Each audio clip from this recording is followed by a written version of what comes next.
Peach Belt Conference showdown between two of the best programs in the PBC.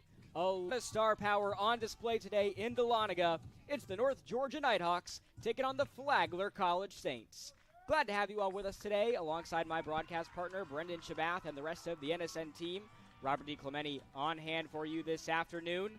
This is a matchup neither program was anticipating having this early. This game originally scheduled as the regular season finale on November 2nd right here in Dahlonega, but because of some inclement weather, we have had the game moved up to today. And Brendan, very quickly, we have a very important PBC matchup on our hands. Yeah, absolutely, and that's just the geographic location of this conference and this region means that there's going to be some shuffling for the schedules for everybody. And obviously, our thoughts and prayers go out to all those affected by Hurricane Helene and Hurricane Milton most recently.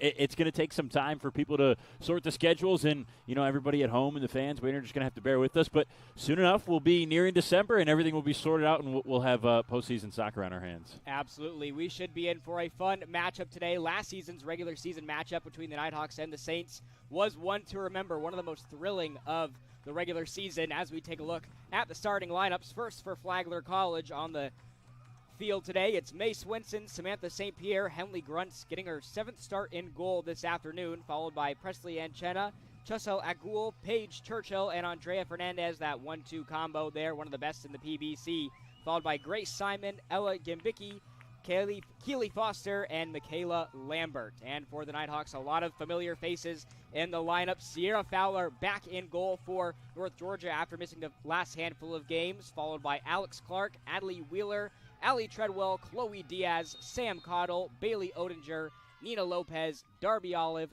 Michael Fruits, and Alexa Arnoff's going to round out the starters for North Georgia today as we are underway in Dahlonega. Time is 4:02. Again, glad to have you all with us today.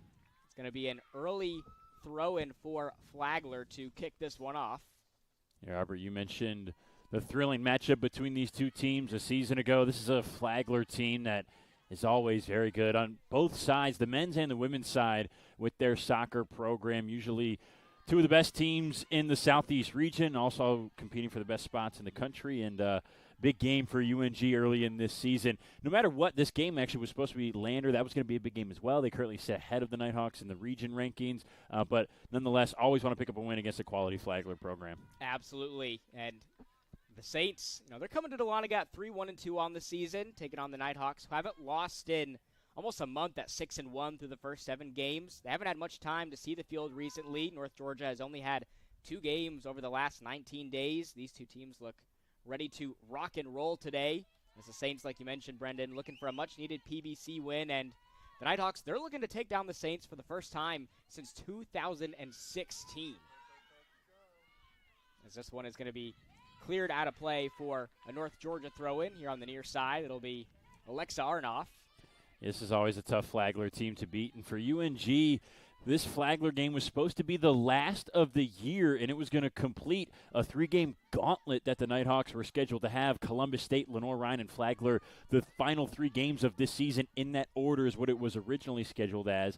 It's still probably going to be a 3-game gauntlet if they do get a final game added in at the end of the year, because they lost 2 huge games that we talked about. Melander already. They're supposed to play Catawba, who's a top 25 team. That game got canceled. North Greenville's another good regional team here in the Southeast out of Conference Carolinas. That game canceled as well. So the Lander match is going to get rescheduled. That one was postponed. But we'll see who they put in that final game there. But no matter what, it's probably going to be a tough opponent. So the clock stops early in this one with 42:55 to go as a Saint hit the turf for the time being. Glad to see that she is up and all right, but you're absolutely right, Brendan. That end of the season was going to be just brutal for North Georgia. That could have easily been 3 top 25 teams in a row, back-to-back for North Georgia to end the season. Columbus State, the 3rd-ranked team in the nation. Lenore Ryan also up there, ranked as the 11th team in the country, and we know Flagler, they're no strangers to being ranked in the top 25 as well. Wouldn't be surprised to see them make another appearance as well. As we have a throw-in, we're there in the shade. Ball rolls out of play just underneath the light post, and it'll be a Saints throw-in. So the Saints do get this one in. Lots of pressure on them from North Georgia right now. North Georgia team has consistently put out some of the best back lines, not just in the Peach Belt Conference, but in all of NCAA Division II women's soccer. Nighthawks are pushed back just a bit as they try to get a through ball in, but Paige Churchill there to stop any momentum from North Georgia. Churchill, the 2023 Peach Belt Conference Freshman of the Year. We mentioned in that opener that 1-2 combo of Paige Churchill and Andrea Fernandez is one of the best that you will see in all of Division II women's soccer. Nice takeaway there from the Nighthawks. Chloe Diaz with the ball. Tries to get it up the middle to Cottle. And Flagler's backline makes a play. The ball stays with North Georgia as Cottle takes a shot, keeps it on the ground, takes a couple bounces, and right to the knees of Grunt. As she will just motion her team back. So North Georgia out the gates early here as Grunt clears this one downfield.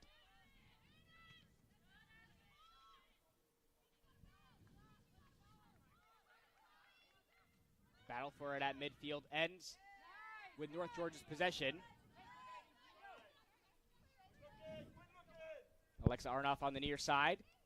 I think the big key for UNG, which they've done well through the first 5 minutes, albeit, early on in this game, they want to apply pressure to Flagler. Get some shots on goal, possibly try to get one into the back of the net early on. If you can hold an early lead, you're going to be in the driver's seat the rest of this match against a good Flagler team that just has some stars on the offensive side. Yeah, we saw in last year's matchup, this game got out to a slow start with 0-0 heading into halftime, and then both teams sort of came alive in that second half. 2 goals from Ariel Arnoff and 2 goals from the superstar Andrea Fernandez, as this shot by North Georgia stays on the ground, and another save by Grunst. And you're absolutely right, Brendan, that it's very important for North Georgia out the gates here to apply pressure early, and they've done so in these first handful of minutes. A couple shots testing Grunts early.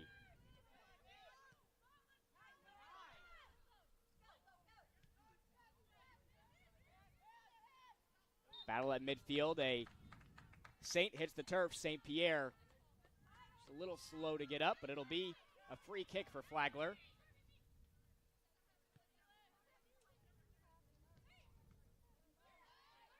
And again, a nice play by North Georgia's back line to take it away. Darby Olive gives it away. Olive, a captain on this North Georgia squad, leading the team with 3 assists this year. She's definitely taken her game to another level here in 2024. Nighthawks again looking to make another push, this time over on the far side near the benches. They're in the shade. And a Nighthawk hits the turf, so it will be a free kick. They're in a pretty decent spot. Early set piece for UNG. Wheeler, one of their leaders on offense this season. Just in general, she's got an opportunity to make something happen here for the Nighthawks. Just a couple minutes in. So Wheeler takes the free kick, keeps it on the ground. Nighthawks do keep it in play. But again, this one's going to the feet of Grunst. A couple good opportunities here for North Georgia out the gates. Just haven't really been able to find their footing as of yet. Like we mentioned, they haven't played in a ton of games over the last really almost 20 days. 2 games in just 19 days for this North Georgia team. So it may take them a couple minutes just to find their footing again. But so far, they look like they haven't really been super rusty. Yeah, I was talking to Kaylee Ralton yesterday and said, well, you happen to have a game on the schedule? She said, yeah, finally. Obviously was very relieved. And I said, I mean, at least you guys are rested, right? And she goes, just like that. You want your team to play. You want them to get those minutes, keep that stamina up, keep their conditioning up, keep their legs healthy and used to the consistent play, and just not only the one game in 19 days, but the lack of certainty in your schedule and when you're going to play and when you'll be able to practice and dealing with the weather here. I mean, there was not as much damage here in Dahlonega as there were in certainly other parts of Georgia and this region, but there's a lot of rain, and school was closed for a couple days for Hurricane Helene and whatnot. So all that uncertainty is not – you want routine for your athletes and for your players, and you want some structure in the middle of your season, in a big season. We've got some big games coming up. The last thing you want is what's happened. So I'm sure she just feels great to finally have her team back out there, back playing, and getting a chance to take up a big win. Absolutely. And like you mentioned earlier, they missed out on a couple of big games, one against Catawba. That was going to be a potential top 25 ranked matchup. We know Catawba is one of the best teams in the country, and Lander, a big PBC matchup that they missed out on. We'll see where that one eventually falls, during the rest of the regular season. But this also could have worked out. These, handful of games that North Georgia had postponed worked out a little bit in the favor of Sierra Fowler, who missed, almost a calendar month with her injury, as Flagler is now in the box looking to test Fowler, and this is going right into the mittens of one of the best goalkeepers in Division II women's soccer. She had some time, to kind of take off and rest up, so she didn't miss a ton of action on the field. Faith Bullied stepped in for her and did a really great job keeping the Nighthawks afloat while she was out, so she didn't miss a ton of playing time. Yeah, Bullied had a couple starts, and she did start the only loss that UNG has so far this season, but that's against the Florida Tech team, who we saw here in Dahlonega is definitely one of the best in the country. They went to the Final Four last year. Their offense, their speed, their ability is just so good. And Bullied played really well and had a couple big saves in that match to keep UNG close in what was just a 2-1 loss for the Nighthawks. But Sierra Fowler played in that game against USC Beaufort, the most recent for UNG, which, as we mentioned, 9 days ago, a long time ago. She started, played the first half, so good to see her slowly work her way back. Interested to see whether Kaylee Ralton and JP Merlette and the rest of the UNG coaching staff want to put her out there for the second half today, depending on how this first half goes. Yeah, and Fowler, she came in a big spot in that game against USCB. It's not like she came into a game, that was already well decided. It was still 0-0 when she came in that second half, so she had to put the work in, had 3 saves against USCB, like you mentioned, 9 days ago, but that was her most in a game all season long. And, that combination of her and Bullied pulled through for North Georgia in that game, so it's just great to see Sierra Fowler back out there and healthy, but you got to give Bullied her flowers as well. Yeah, Bullied's been huge for them, and this cross deflects off of a Saint. It's going to be the first corner of the game for North Georgia. And that's exactly what you want from a backup keeper, or backup anybody. I mean, it's not just Sierra Fowler. They've had other injuries throughout the season, and it's a next man up mentality, and that's why you build deep rosters with talented players, and Kaylee Ralton certainly has done that, and it's allowed her team to get off to a good start this year. Absolutely. We've seen that a handful of times over the last couple of seasons. We saw last year, Maysoon El-Shami, one of the best players on this North Georgia team. She went down with injury. So again, like you mentioned, Brendan, that next man-up mentality on full display. As the Nighthawks take the corner, this one's deflected. Looked like it was off of the chest of a Nighthawk, so it rolls out of play, and it will be a goal kick for Grunst. Yeah, just didn't quite get that ball up enough. It kind of reminds me, we didn't get a chance to touch on it earlier, that set piece early in the match that Adley Wheeler had sort of near midfield, kind of on the border between the middle and attacking thirds. And she went on that low-lined pass on the ground to Alex Clark, who then tried to get a short cross from inside the box to the middle of the field. And that's because UNG, they just don't have the size, really, to get a bunch of those jump balls and try to score off of headers. They've really got to get around people. Here is now the Saints trying to make something happen in transition, but again, a great job by this North Georgia back line to stop any momentum there. That's just a classic play from this North Georgia defense. Yeah, and it looks like that was Alex Clark on the far side who shut down Andrea Fernandez, who's been one of the best players in the Peach Belt Conference for 4 years now. She's a tough player to stop, but that's a really big spot for Clark to step up there and make that stop, because Fernandez had a head of steam and had nothing but green grass in front of her. Yeah, simply put, Fernandez, one of the best players in not just the PBC, you could argue the entire country. One of the best players in the Southeast, as looks like the Saints are going to be offsides on this play, so it will be a goal kick for Sierra Fowler. But, yeah, Fernandez is as good as they come. Accolades extend beyond just about any player active right now in Division II women's soccer. 2021 PBC Freshman of the Year, Player of the Year, Tournament MVP, multiple times Southeast Region Player of the Year, All-PBC member, All-America member. She has just been on an absolute tear during her collegiate career with Flagler. Is that pretty good? All those awards. I would say you're. Are in you pretty out of good breath? position. Are you out of breath yet? Right. I just looking down her page on Flagler's website. It just goes far and beyond almost any player that I've done research on. Yeah, she's very impressive, and she's a reason that we mentioned Flagler's year in and year out one of the top teams in the conference. Nighthawks with a good opportunity here with their captain Olive. Olive keeps it on the ground, takes the shot, and she puts it in.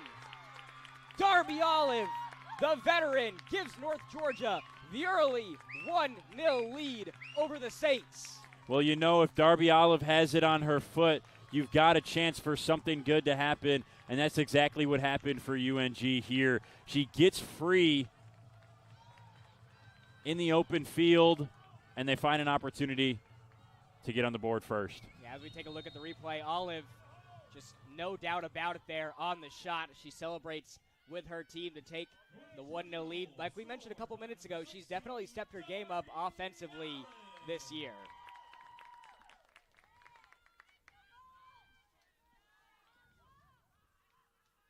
That goal for Darby Olive, her second of the season. Now 2 goals and 3 assists on the year.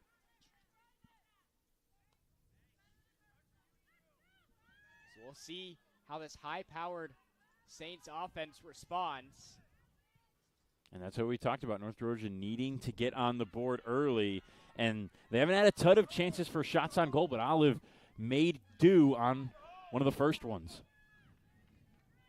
This ball will roll out of play for a North Georgia throw-in. Yeah, especially after last game where North Georgia was a bit slow getting out of the gates offensively. And they just, like we mentioned, haven't had a ton of opportunities to see the field. So it's nice to see that they have really just not suffered any sort of rust. It's taken them virtually no time to find their footing. Just 15 minutes into this game, able to find the back of the net. Yeah, that's got to be a real good feeling to get a goal that early after spending that much time off. We'll see how Flagler responds here. Looking to get back into the NCAA tournament, Flagler is, after an 11-5-3 season last year. Saints now in transition. Saints ended up dropping their final 2 games in the PBC and NCAA tournament to Columbus State, who they have just after this game, as Churchill tracks it down in the corner, tries to work around a couple of Nighthawk defenders. Michael Fruits stands tall to make the play, but the Saints looking to respond here as they get it back to Churchill in the corner. Churchill, nice move to get around the defender as she crosses it in, and that 1-2 combo between Churchill and Fernandez almost paid off, just off the mark, though. It's going to be a goal kick for Sierra Fowler.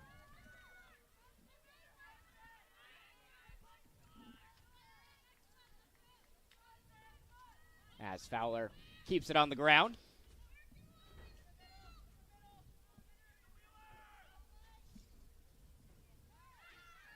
There really is very little that anybody can do to stop Fernandez. She had both goals in last year's contest against North Georgia. Had the final goal of the game to end up tying that one at 2-2. As we mentioned earlier, Ariel Arnoff had a goal for North Georgia. Now the Nighthawks again applying the pressure on the left side of the field. But the Saints take it away.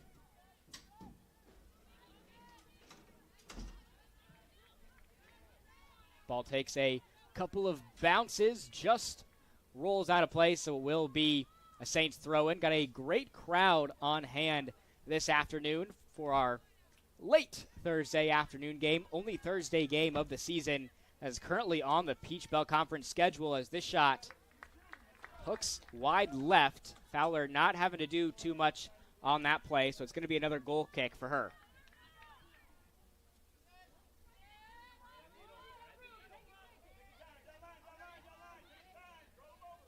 Here is Alexa Arnoff on the near side. Tries to get it to Adley Wheeler. Nighthawks working it around their back line. A couple of veterans on this back line for North Georgia. Arnoff and Fruits, a couple of them. Diaz leaves it for Olive. Ball takes a couple bounces, eventually ends up at the feet of Aronoff. As Aronoff gives it up to the middle of the field. Olive on the left side. She has some room again. Leaves it for Diaz. Diaz takes the shot as this one is saved over there on the right side by Grunst, who makes the diving play. The Nighthawks have really been testing Grunst here in this first half. It's now 5 shots for North Georgia. Grunst already with 3 saves. We're not even 20 minutes into this ball game.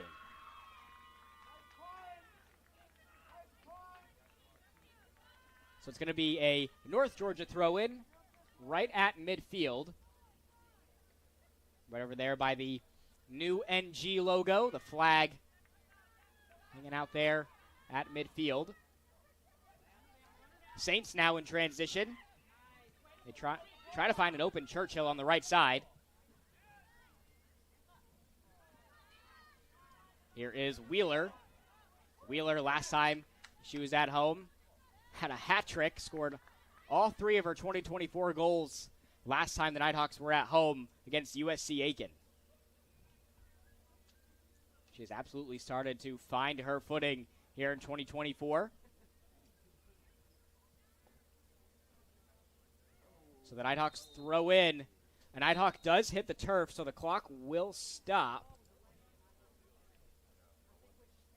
It was hard to tell exactly what had happened on that play. But a Nighthawk does go down, so with 26:26 to go, the trainers are coming out to check on the Nighthawk, who just hit the turf, as they're able to help her back up to her feet. It's definitely not what you want to see at this point in the game if you're North Georgia with a starter down. And again, like we mentioned, it's that next man up mentality for Coach Ralton.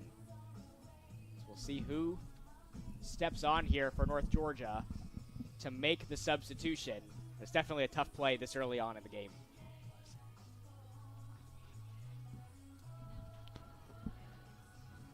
I couldn't get a good look at who that was that went down for UNG. They're still being tended to over there on the far side. Could have potentially been Darby Olive. Don't know if I see her there on the right side walking back out onto the field. And Olive, the captain for UNG in this one. Looks like Grace McGill, the sophomore defender, is going to come on. Yeah, McGill hasn't seen a ton of playing time here in 2024, but when she does step on the field for North Georgia, she makes almost an immediate impact. So as we do resume play, the Nighthawks with an early substitution.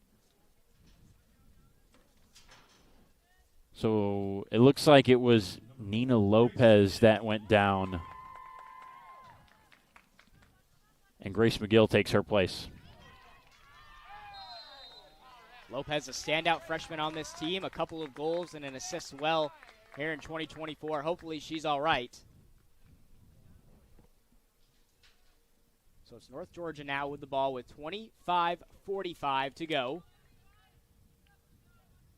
as they will be awarded the free kick.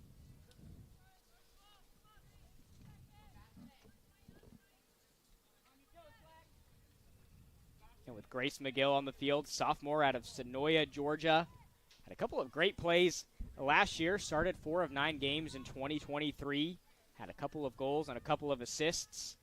Had a fantastic first collegiate goal against Lee.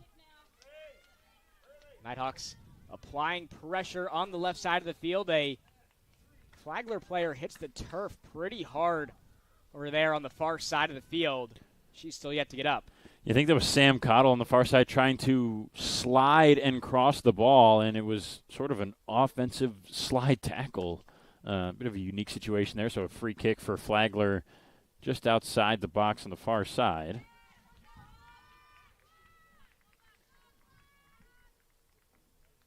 So the Saints will have the free kick, down a goal, but We know that the Saints down but never out in essentially any contest that they play, especially when you have somebody like Fernandez or Churchill on your side.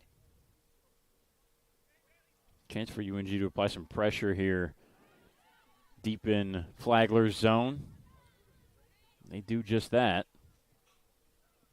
St. Pierre gives it off to midfield with a Ghoul.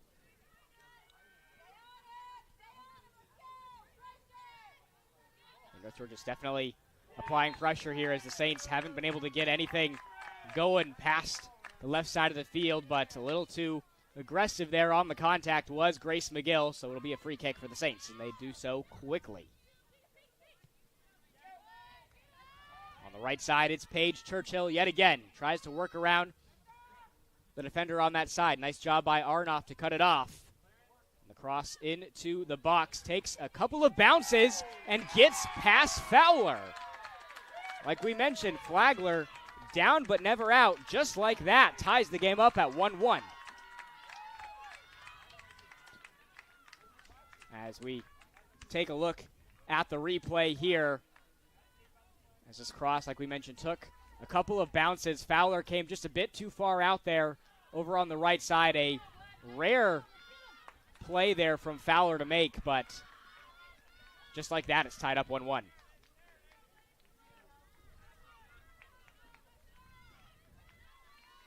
Yeah, it was just an unfortunate bounce for the UNG back line. Just kind of took a high hop over everybody, and Flagler had an opportunity to score it right in front of the net with nobody back. And of course, who else but Fernandez nets it for the Saints. Now her 6th goal of the season.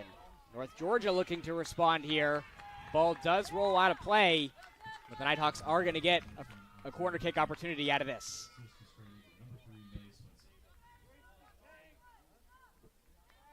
So a chance to quickly respond for UNG. That's what you want after giving up a goal.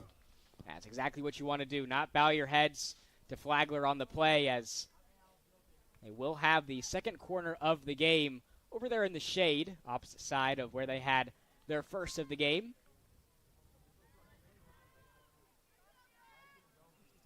As Wheeler gets it in, and the Saints back line there to make the stop. Here is Churchill in transition. She's got Clark on her right hip. She tries to work around her. Leaves it for a Saint in the box who takes the shot. That's a great deflection there. The ball does roll out of play for a Saints throw in, but a nice stop here by Fowler in this back line. Saints get the ball in quickly.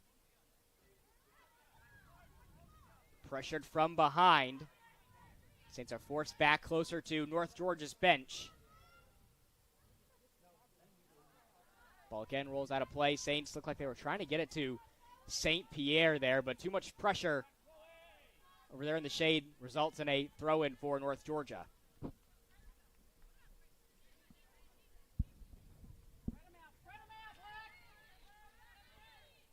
Nighthawks now with some room to work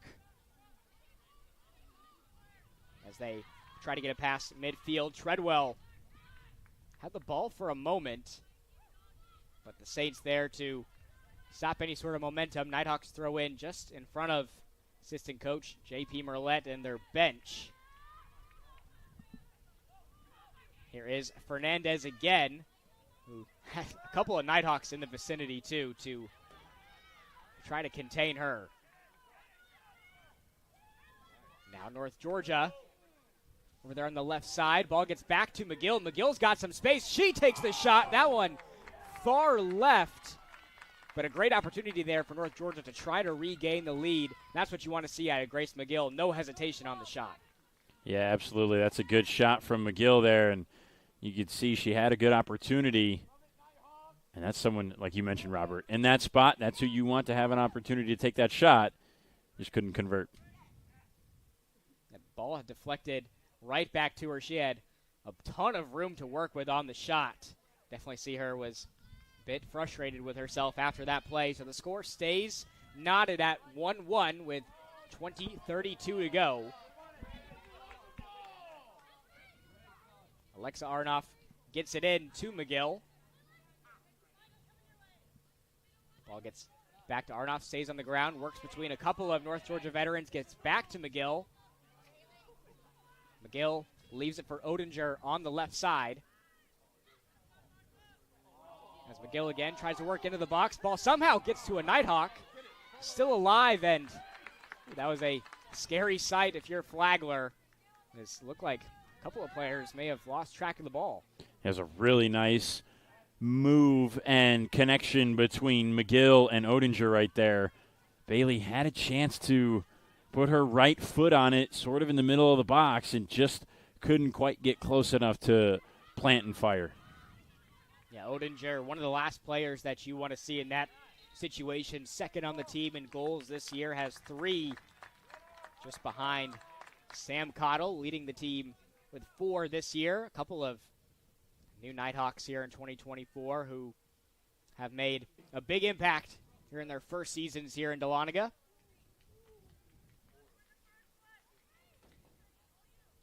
So 19-10 to go.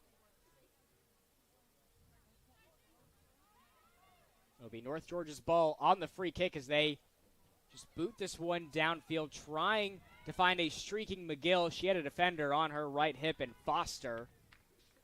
So a nice play there by Foster to cut off the ball, and will be another goal kick for Grunst. Grunst, the only goalkeeper that has seen action this season for Flagler. Been a consistent starter since her freshman season last year. Really proven to be a solid option in goal for the Saints. Already a Peach Belt Conference Goalkeeper of the Week award earner this year. Won the award 3 times last year in her freshman season. Here is Olive again. This one trickles over to the right side, so an easy play there for Grunst. Yeah, Darby just not able to get enough power on that from that angle that she had, but you're never going to tell her not to shoot. Absolutely, especially with the confidence she's got already in this game. A goal underneath her belt early on. Also not a player that Flagler wants to see with the ball at her feet. Flagler now with the ball at their feet, and North Georgia takes over. Here is Aronoff trying to work around a couple defenders, works it into the box, and a diving stop made by Grunst. About 3 Nighthawks there on the play to try to make something happen. But again, Grunst is there to dive onto the turf, stop any momentum there from the Nighthawks. Yeah, it was a really good setup for UNG. Aronoff in a good spot, and she tried to find her teammate in the middle and just not enough room there. Here is Fernandez, pressured by Fruits. Now Olive, couple of bumps, and ball stays in play. Looks like Fernandez had hit the turf, but it is going to be a corner kick here for North Georgia. That was a tough spot there for Darby Olive. Will be a throw-in, actually, over there near the corner. Saints get this one just outside the box. Tough play there for Flagler to make, so they're going to be pushed back to Grunst, who has come more than a few steps out of the box. You can hear the fans here at the UNG soccer field wanting the Nighthawks to apply pressure with Grunst so far out of her position.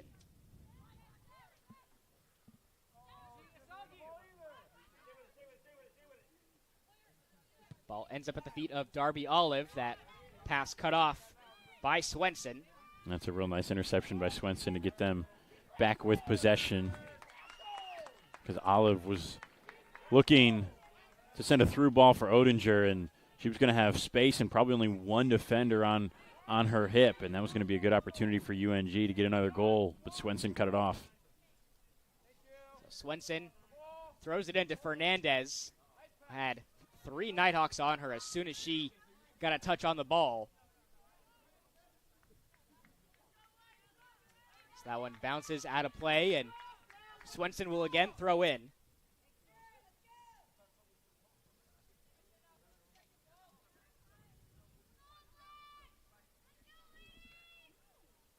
So Swenson does get it into Fernandez. Again, double teamed over there in the corner. Deflects off of a Nighthawk, though. So This is going to be a good opportunity for Flagler with 15-18 to go.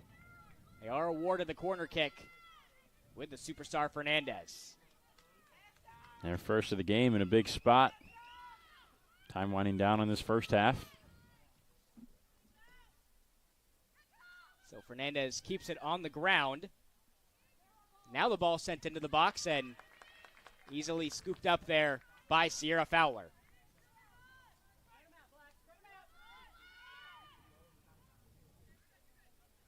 We've got a pretty good sample size of where North Georgia stands right now this season at 6-1. Like Brendan mentioned, their only loss coming against a very good Florida Tech team early on in the season. This ball will roll just outside of the box. So they get this one to midfield. Ball was intended for Grace McGill. But again, the Saints are there to wrap up North Georgia as Odinger tried to cut off that pass from Swenson.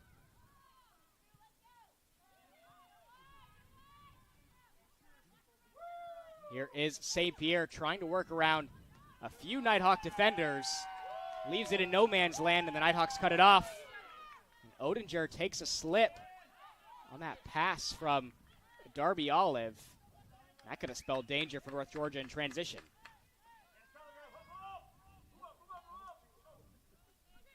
Much of those fans you're hearing at home are the UNG members of the UNG men's soccer team back in town after their road trip to South Carolina against Anderson last night. Yeah, that was a big out-of-conference win for North Georgia to get to above 500. Will Bentley, Stephon Shongo, the two players responsible for both of North Georgia's goals in that game. So things are looking up for North Georgia men's soccer. It's taken them a minute to try to find their footing, kind of similar to what we saw last year. And the men, thankfully, have pretty much avoided any scheduling changes due to the weather, but they just haven't had a lot of games lately. So good to have them back in action and picking up a win last night. That game coming on the road in South Carolina for the men's soccer team. They'll be back in action this Wednesday as this cross is headed out of there by the Saints. A dangerous opportunity, though, for North Georgia. Really liked that opportunity, and a great cross from Alexa Aronoff, high and deep towards that back post, and just unable to find its intended target. Here are the Saints now trying to work on the left side of the field. It looks like they will be whistled for offside, so it's going to be North Georgia's ball with 12:10 to go. And Flagler's been pushing the envelope a little bit as far as staying on sides here in the first half.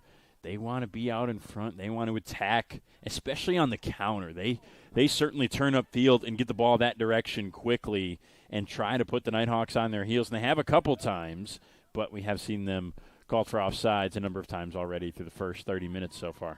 They've definitely been testing Sierra Fowler here in this first half. 4 shots off for the Saints through the first about 30 minutes or so of this game. 3 of those shots on goal.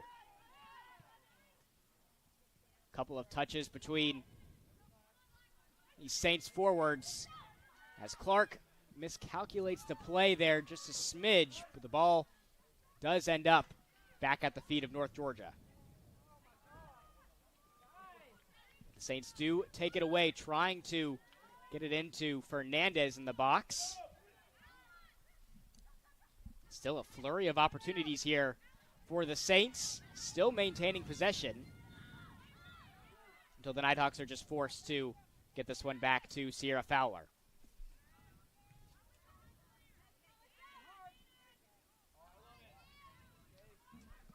Wheeler trying to leave it on the far side as we have another whistle. And it will be Flagler's ball.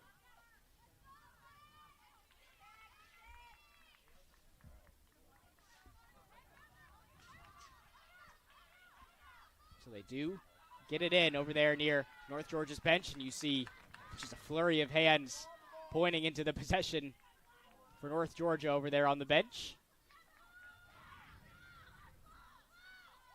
I think that bench is just feeling good right now, feeling comfortable despite Flagler answering with a goal of their own to UNG's first with Darby Olive. The Nighthawks have been comfortably in control. It's been a decent back and forth first half so far, and both teams have had their share of opportunities, but UNG has to feel good about the way these first 35 minutes or so have gone.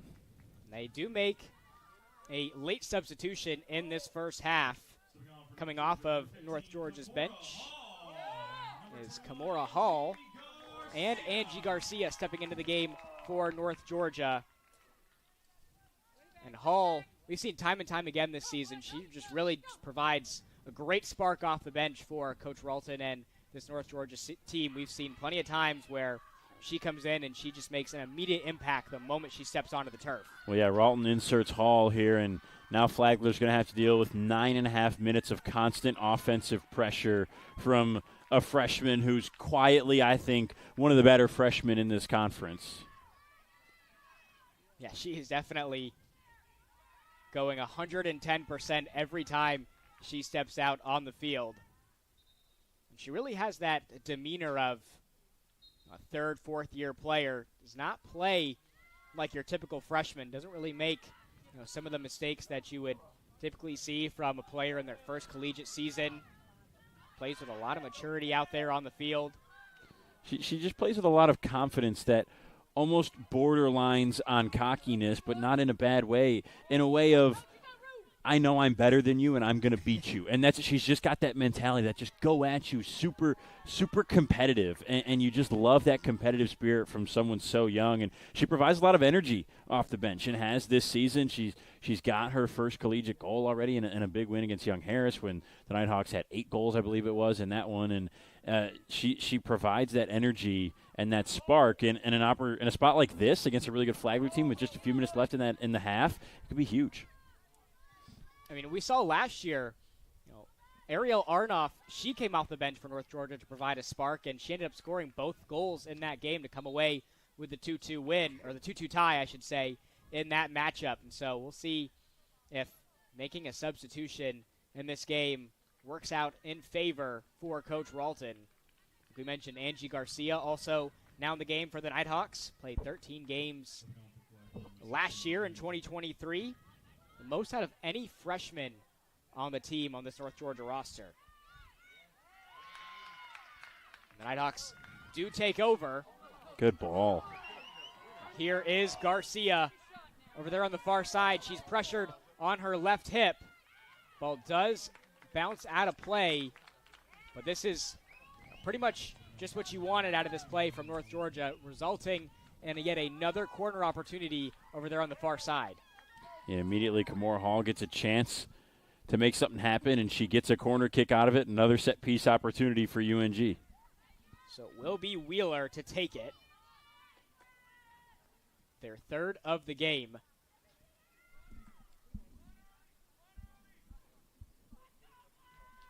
As Wheeler sends it in, and that's just punched out of there by Grunst.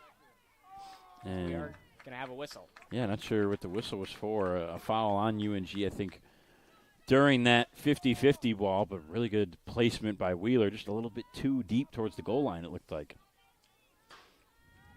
And that was just a great play there made by Grunst as well. Just bat that one out of there. Was able to clear it and ultimately results in Flagler's ball. So 6:10 to go. Grunst tries to get this one downfield, only gets it to about Flagler's bench. And Anchetta gives it off to midfield where St. Pierre is. As a couple of players hit the turf, Odinger went down after that slide there from Simon.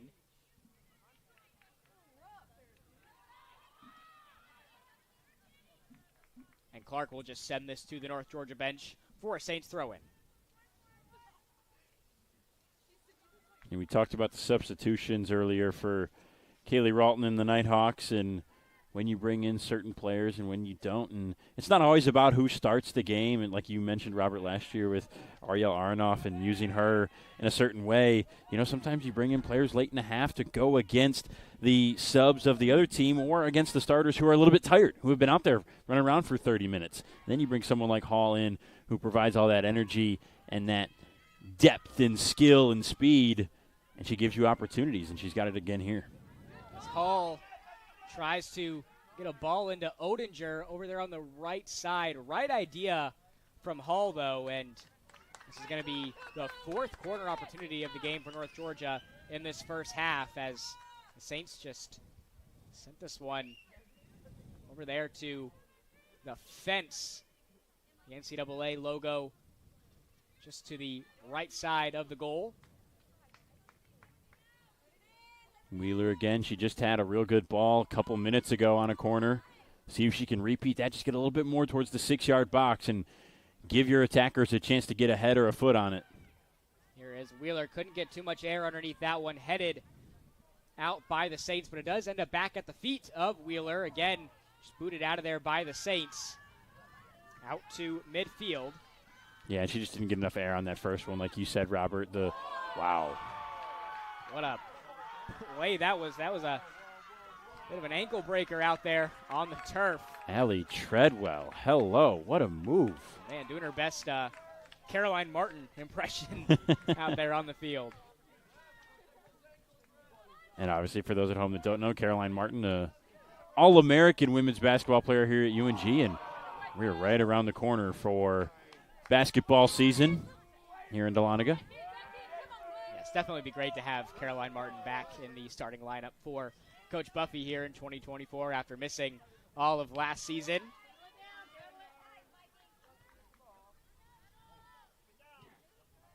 Hall leaves it on the ground again, trying to find Odinger. Ball ends up back with Allie Treadwell, now to Angie Garcia over there in the shade. 3 minutes to go here in the first half. And here are the Saints with an opportunity, but this one just stays on the ground. Fowler not having to do too much work there as this ball just rolls right to her feet. The Nighthawks take over. Here is Grace McGill at midfield. Ever since the substitutions, it's really been all UNG at the end of this first half. And the last thing you want to do is give Flagler an opportunity to score and provide themselves a little bit of life on the road going into the locker room. So for another 120-plus seconds, Nighthawks just have to keep up that pressure and keep getting opportunities as they got some space here with McGill. Yeah, McGill, one of the subs that came in just a handful of minutes ago. Sweet move there by Darby Olive. She's definitely got the crowd into this game. Another ankle breaker there. I mean, the men's team is just absolutely loving these. The men's soccer team in attendance. Them along with the rest of the Nighthawk faithful here for this Thursday afternoon showdown, eating it up. Pressure over there near Saints bench. Every Saints arm went and pointed to the right. Nighthawks are going to be pushed back to Sierra Fowler with 1:30 to go in this first half. Still knotted at 1-1. North Georgia has the juice right now. We'll see if they can make a late first half push to try to go into the locker room with the lead. Here is Darby Olive, scored the first goal of the game for North Georgia. Nice back touch there from Odinger. Aronoff was just maybe a foot too inside with her pass, a foot more to her right, and that's a beautiful opportunity for Odinger. Ball gets back to Darby Olive, miscalculates the pass to Odinger as this one just rolls out of play, and it'll be the Saints. A quick look, everybody's asking for it. Quick look at the ankle breaker on that last play for UNG. Yeah, it was just a couple of great moves there by Darby Olive. You just saw the first, and there is the second. Oh, my goodness. That's what really got the crowd into it.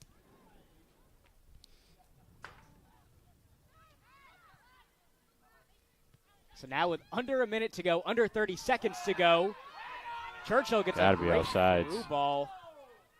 Is this one? No call for the time being, and ball does stay in play. Eventually rolls out. Now 10 seconds to go. Ooh, scary play there for this North Georgia back line to end this first half. And the Saints are not going to make a play. That is going to do it for the first 45. We are knotted at 1-1 after the first half. An early goal by Darby Olive put the Nighthawks up 1-0, and then Fernandez responded just a few moments later to tie this one up at 1-1 as we head to the locker room. A great matchup between these two Peach Belt Conference squads. We have plenty of action coming your way after this short commercial break on the Nighthawk Sports Network.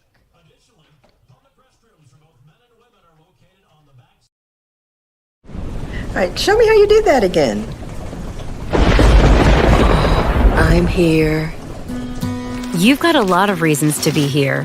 I'm here. That's why we're here. At Georgia Heart Institute, our breakthroughs in artificial intelligence could accurately model and predict future heart problems decades in advance, so you can make plans today to be just where you're needed tomorrow. Oh, I'm here. The future of heart care. We're leading Georgia there. Georgia Heart Institute.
The road to national championships runs through NCAA.com. And whether you follow one college team or all of them, it's never been easier to get the content you want with NCAA.com, the home of college sports. At the heart of America's gold rush stands a beacon of leadership, tradition, and excellence. A university that has always led the way, forging an environment for broad-based academics, world-class athletics, and tomorrow's military leaders. The University of North Georgia.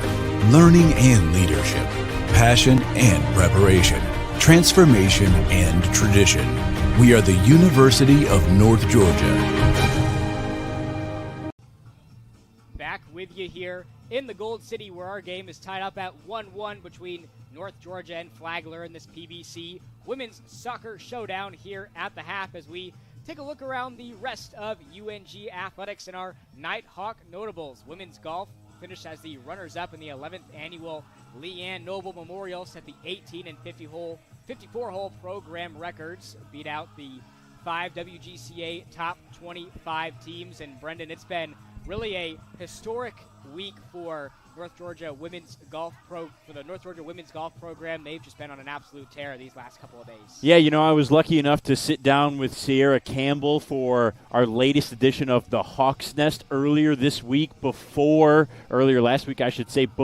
the Leanne Noble Memorial Tournament. And with that, and with the tournament and how well they played, I mean, it was their first time finishing under par in a tournament. They beat the 54-hole scoring record by 31 shots. There's just such a buzz around that team right now. They came back on day 2 of their first tournament of the year to finish 4th. They finished 2nd in their most recent tournament, finished 2nd again at the Leanne Noble, so 4th, 2nd, and 2nd in their first 3 tournaments to start the year. Sierra Campbell and her squad, they're a really fun team, a great group of women, and it was really nice to see them put on a great event. The Leanne Noble Memorial Tournament is such a big deal here at UNG to honor the legacy of the late Leanne Noble, and everybody around in the tournament enjoyed it. A bunch of tournament records were broken. It was a great weekend for golf and for the Nighthawks as well, and that was really special for them to see that and finish 2nd place against a star-studded field. There were 7 top 25 teams there, the Nighthawks included, who currently sit at number 20.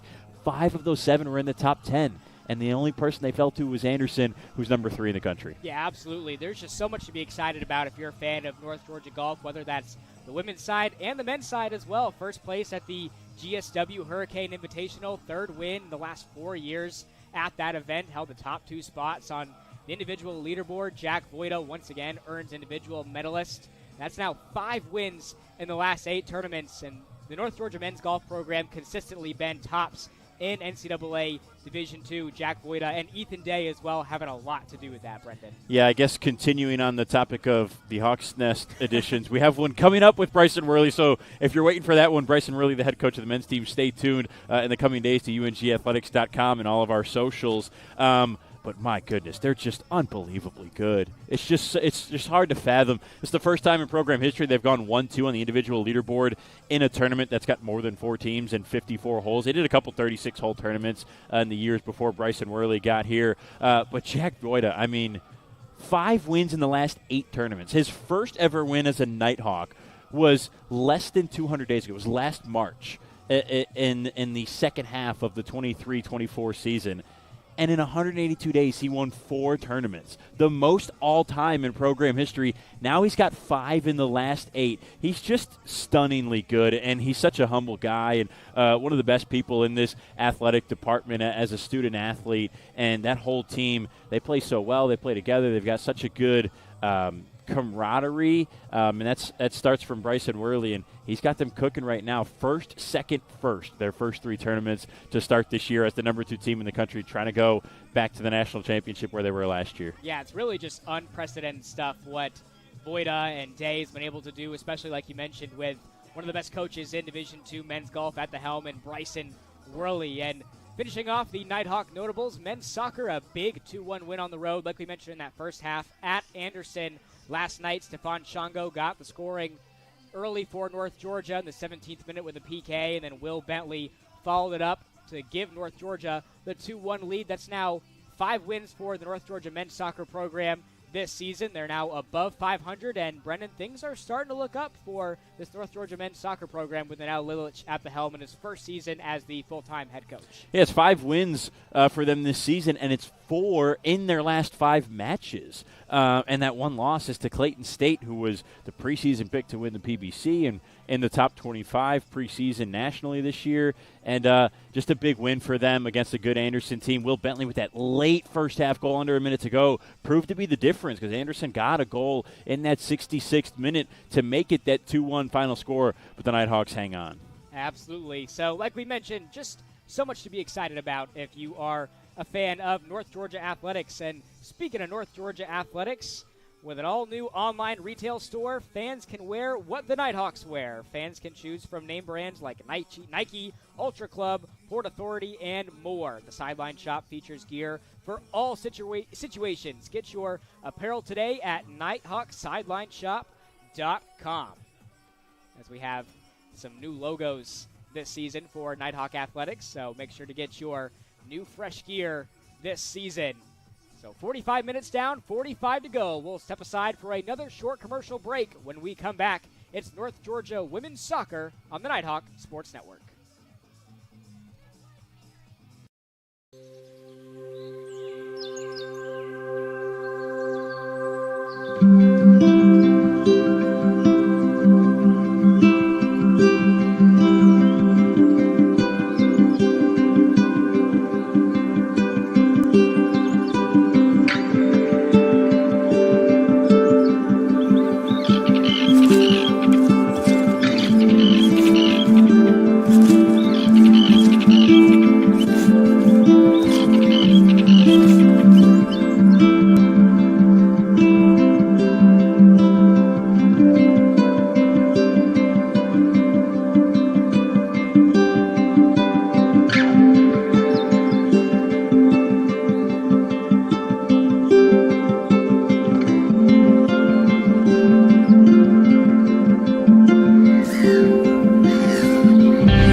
Today's broadcast is brought to you in part by the Northeast Georgia Health System, the official healthcare partner of UNG Athletics. Bryan Properties, serving all your commercial real estate needs. Dahlonega Resort and Vineyard, escape to the North Georgia mountains for your next weekend getaway. Achasta, golf, community, and tranquility. Coca-Cola, the official sideline provider for North Georgia Athletics.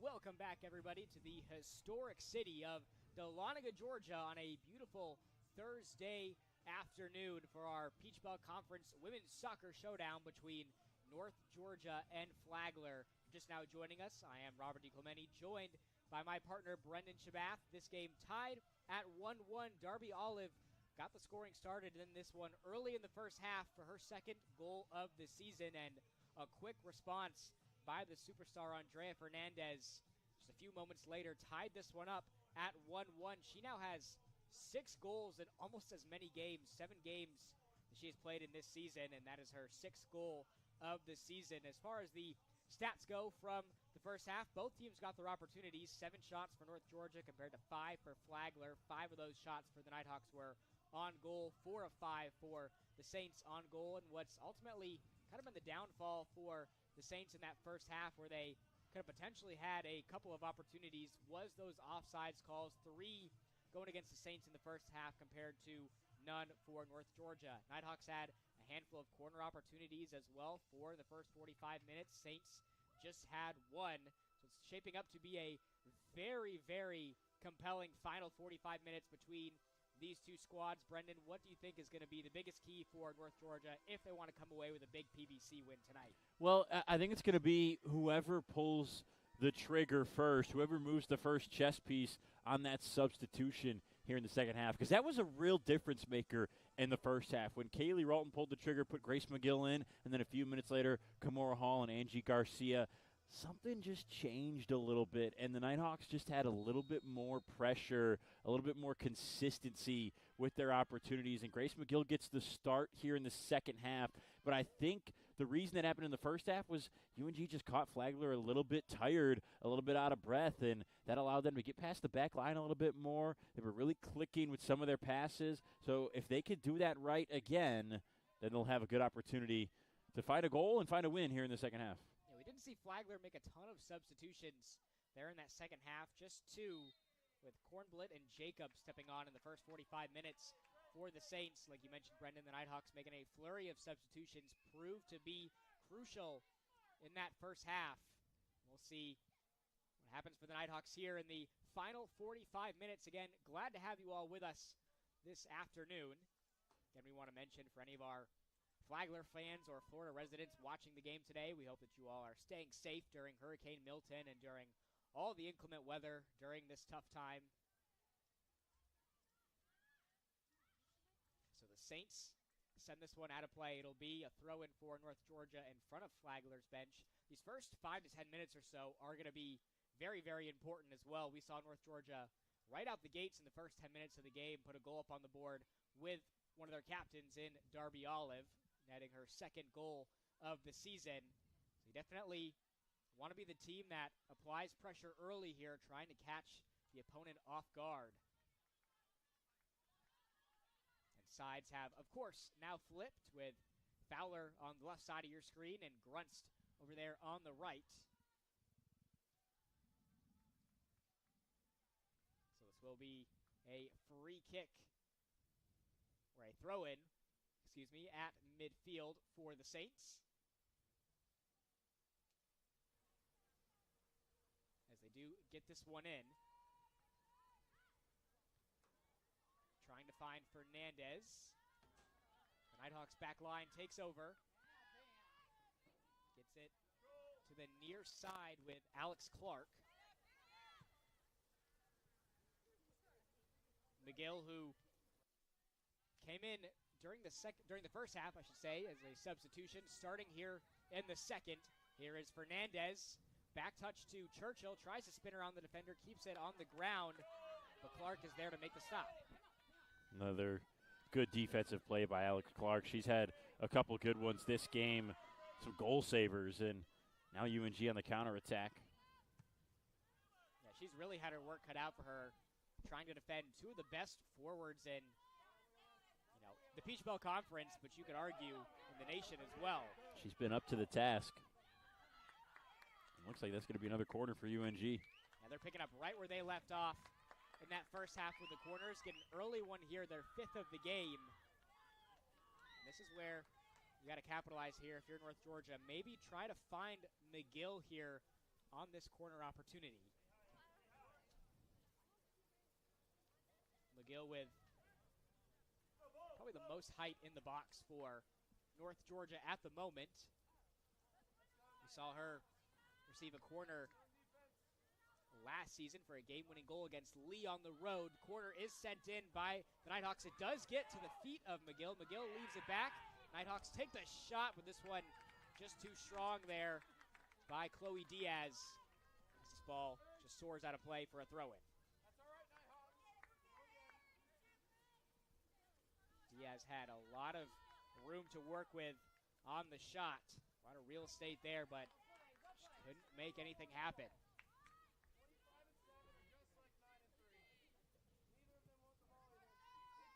Nighthawks do get it in there on the near side as Clark just pushes this one back to Sierra Fowler. Fowler starting in her first game back from missing injury, missed about 3.5 games back into the starting lineup. It's definitely a sigh of relief for Coach Ralton and this North Georgia back line to have their All-American goalkeeper back in action. Cottle tried to maintain possession, but the Saints do take over as they are now pushed back to their goalkeeper in Grunst.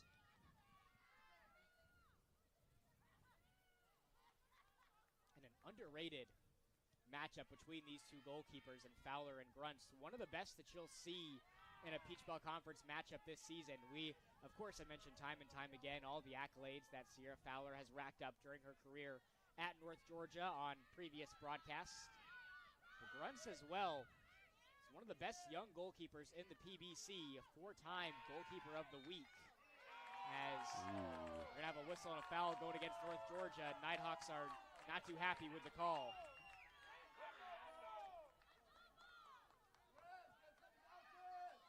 That was just a tough break there from North Georgia. They were really starting to push the pace there a little bit, but that was cut off quickly. Yeah, felt like there was an opportunity brewing. Another one here, though. Nighthawks again in a similar spot. Here is Cottle. Pushes it back to Darby Olive. As she is pressured, this ball does deflect off of a Saint, though, for the 6th corner kick of the game. So it will be Arnoff over there on the far left corner to take it.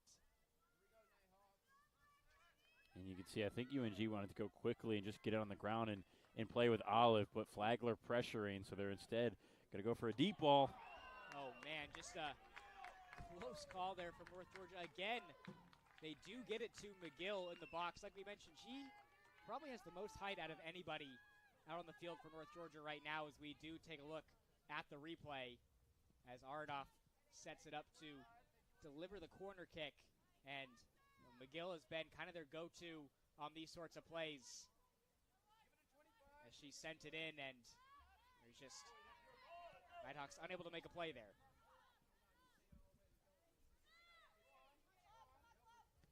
Now on the near side is Jim Bickey.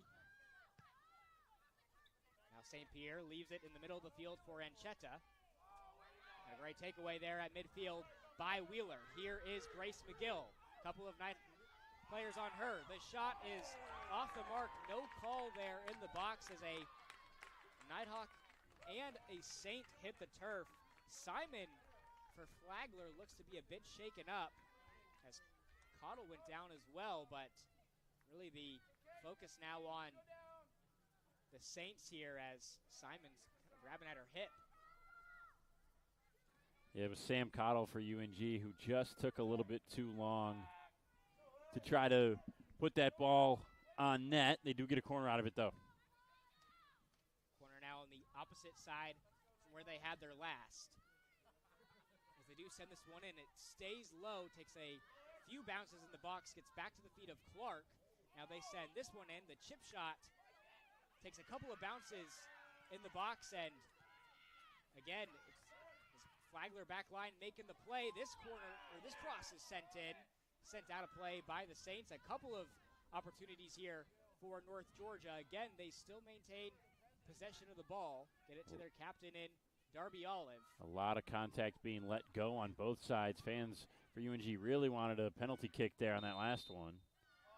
And we do finally get a whistle, but it's not for the contact, it's for the offsides.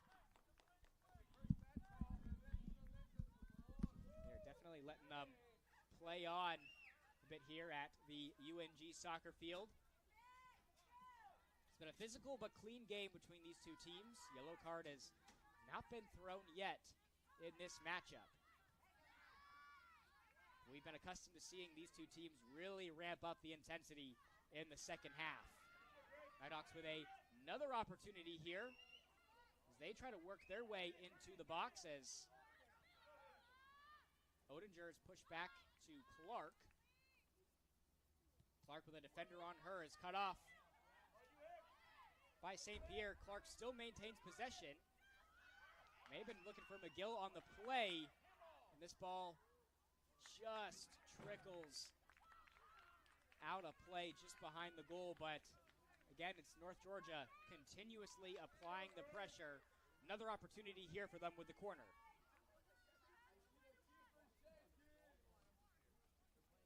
This is now their 7th corner opportunity of the game, as they have been alternating sides here.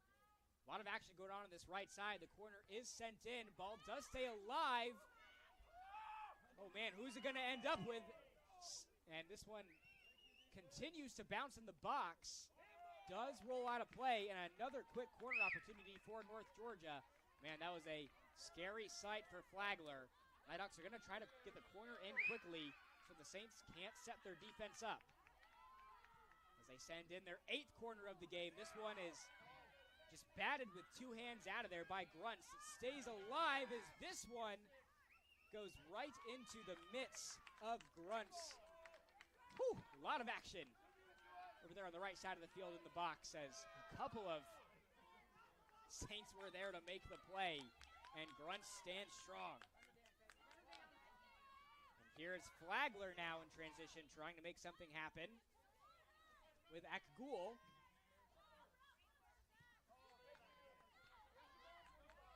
Saints are now pushed back as they try to push this one into the box. A miscommunication there. This one gets away.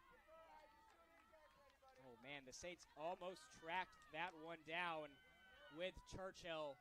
Scary sight there. Churchill second on the team in goals this year. Tries to rainbow it above Michael Fruits.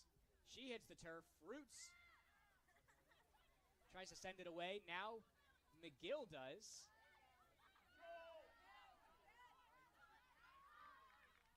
Ball rolls out of play right to the feet of J.P. Merlette, so it will be a Saints throw-in.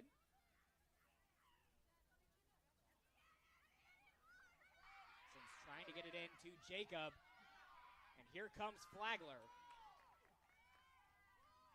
Jacob maintains possession of the ball, eventually just kicks it out of play. Looks like that one did deflect off of a Nighthawk. A couple of North Georgia defenders in the area. So it's going to give the Saints the throw-in with 33:07 to go. So they do get it into Churchill, now pushed back. As this chip shot just bounces well out of play over there on the right side. So it will be a goal kick for Sierra Fowler, and both of these teams can kind of take a breath.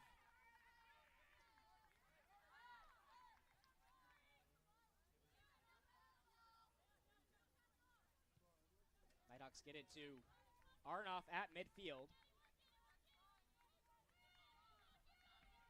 Nighthawks scoring offense has been tops in the country this season at 3.57, second most in the country. They've looked really strong on the attacking end all season long, but they've really taken it a step further this year. And they're going to need that scoring offense here against one of the best teams in the PBC in Flagler.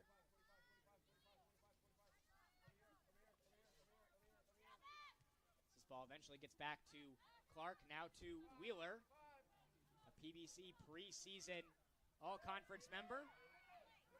Ball takes a couple of bounces. Nighthawks weren't applying too much pressure there on the play. Saints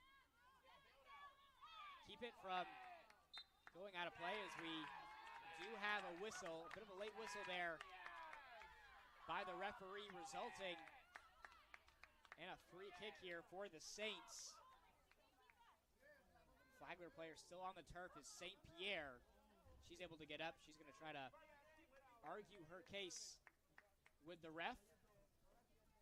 So it will be a free kick for Flagler.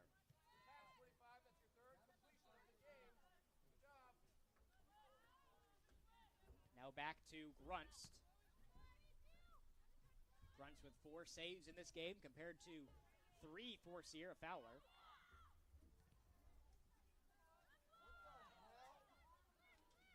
And a 4-on-4 matchup over there on the near side between St. Pierre and McGill. A couple of players who are definitely not going to back down from the contact. Ends up with Flagler maintaining possession. Now they lose it.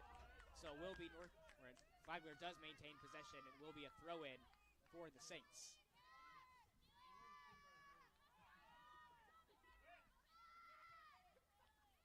Saints now forced back to Grunst, who keeps it on the ground. McGill is in the area trying to apply pressure. Diaz will try to take it away. We're not quite there yet, Robert, but we're getting to the point in the intensity of this game where it feels like this might be one of those next score win games. Yeah, absolutely. Goals come far and few between these two keepers in Fowler and Grunst. So any time you can put the ball in the back of the net, it's going to be absolutely crucial. I wouldn't be surprised if this game, if a team does come out with a win, ends in a 2-1 score. These teams play each other tight, especially during the second half. Here we go, Black! Yes, Pierre, go get it. Toes, Black. Flagler gets it in play over there in the corner. Pressure on by North Georgia results in another throw-in for the Saints as they keep it on the ground, but we are going to have offsides called on Flagler, so it will be North Georgia's ball.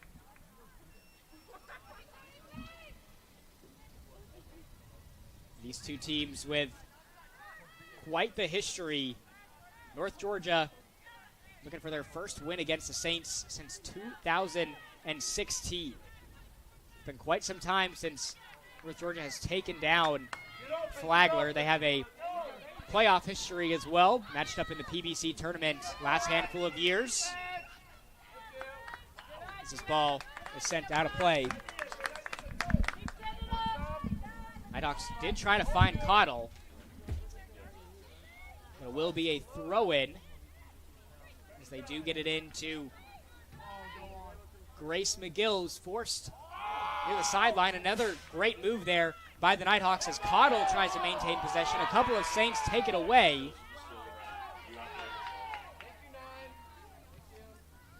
Ball now gets to the feet of the veteran Aronoff. She has pressure on from behind. Now at midfield is Wheeler, gives it to Clark. Ball does take a bounce out of play, and so Clark, who we just mentioned, will throw it in.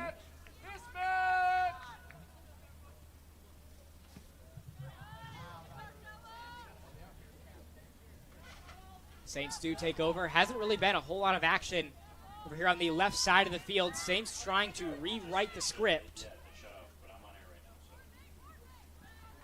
Ball does roll out of play.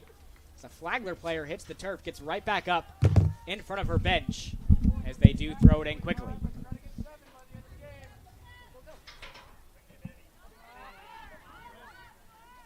Saints now on the attack. North Georgia's back line there to make the stop once again.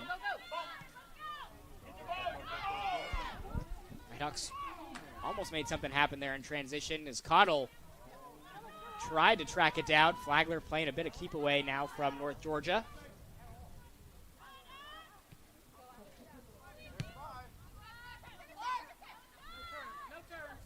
Saints trying to find Akgul, swarmed there by Diaz and Clark. But a bit too physical on the contact is going to result in the free kick. And Flagler trying to go quickly, catch UNG sleeping. Maybe a bit too quickly there for Flagler as they didn't have anybody ready to go in the box. Absolutely. No one for that cross to even find. A couple subs for UNG now, so there's that chess piece, that trigger pulled for this for both of these coaching staffs. So the Saints make a substitution, like you mentioned, Brendan. North Georgia making a couple substitutions of their own.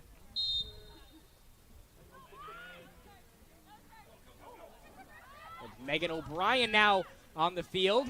Ball does take a bounce out of play. It will be Flagler's ball on the corner. Just their second corner opportunity of the game. They've come far and few between for the Saints, but they're going to try to capitalize here. Yeah, they put in O'Brien as well as Blanca Cruz, two big goal-scoring threats, similar to what we saw at the end of the first half for Kaylee Ralton. She just pulls that trigger a little bit sooner now, 25 minutes to go. So the Saints trying to set up here for this corner kick, taking their time as the lights have started to come on here at the UNG soccer field. Still, sun is up on this hot day. Ball stays on the ground for Flagler as they send this one in. Ball headed by a couple of players over there, a Nighthawk and a Saint in the area. But again, the back line remains strong for North Georgia. And Fowler's just going to try to find a player on her back line. It looks like she may just boot this one downfield, actually.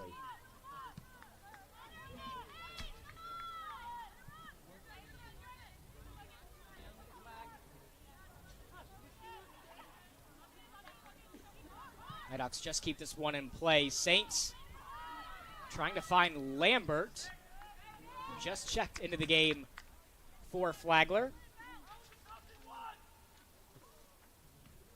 Lambert, a junior out of Oswego, Illinois. Nighthawks and Fowler try to get it to Cottle, who just checked into the game, or that's O'Brien, excuse me. Now O'Brien trying to take advantage of a transition opportunity, but Flagler's back line makes the play. I really like that play by O'Brien and Odinger there. O'Brien just couldn't quite get the step, but that's the right idea from Odinger. As this shot takes a bounce right in front of Grunts. Easy save there. And O'Brien, one of the most underrated players on this North Georgia team. A transfer out of Georgia Southern. Spent last year with the Nighthawks, was a really key player for them, had 4 goals, was first in assists on the team with 6. We've seen her very involved in the attacking game for North Georgia this season as well.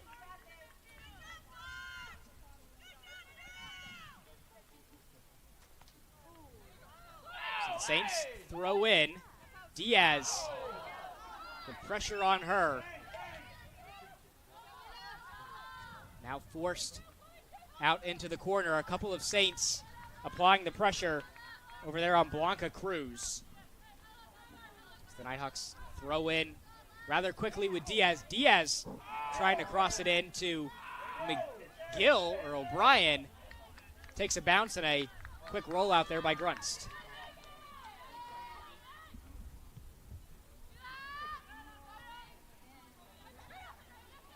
Here is Hernandez with the touch to Lambert.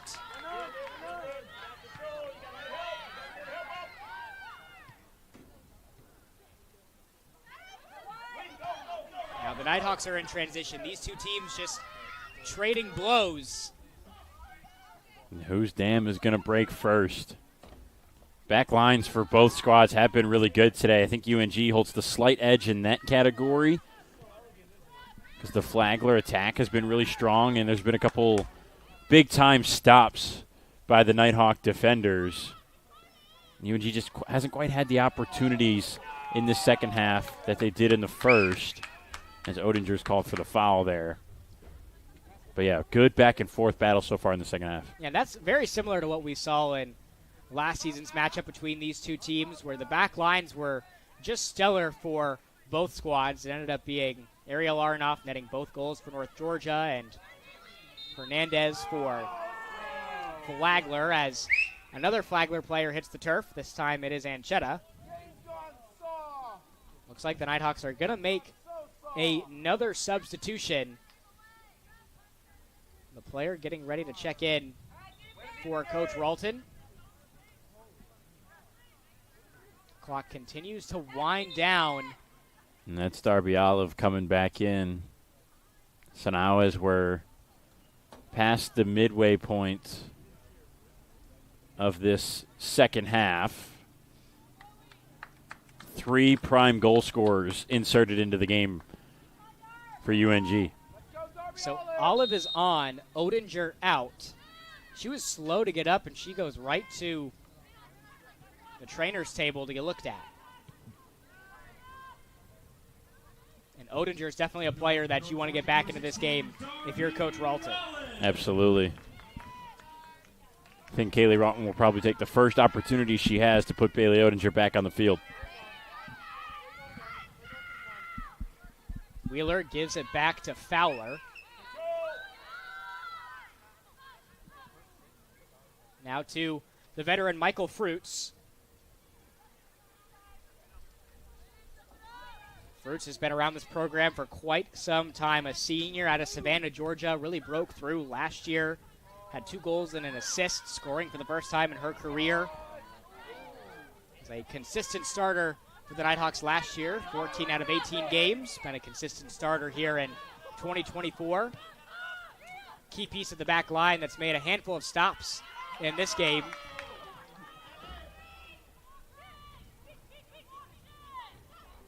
Here is St. Pierre. Tried to get it into Fernandez. McGill almost took that one away. The Nighthawks do end up taking it away. A nice play made there by Grace McGill.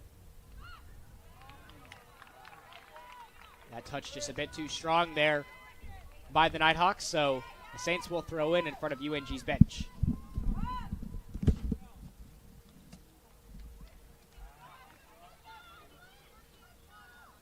North Georgia takes over now, under 20 minutes to go with 19:30 remaining.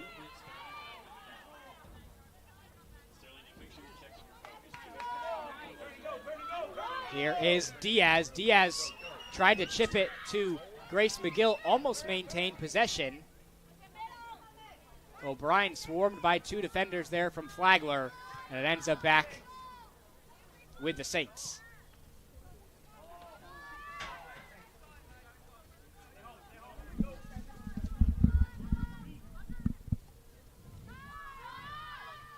This ball gets back to the feet of Michael Fruits.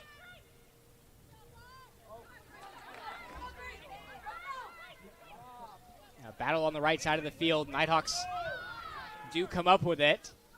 Here is Darby Olive, just checked back into the game. Leaves it over there on the far side of the field. Ball makes its way out of play for another goal kick for Flagler. Great coaching matchup tonight as well.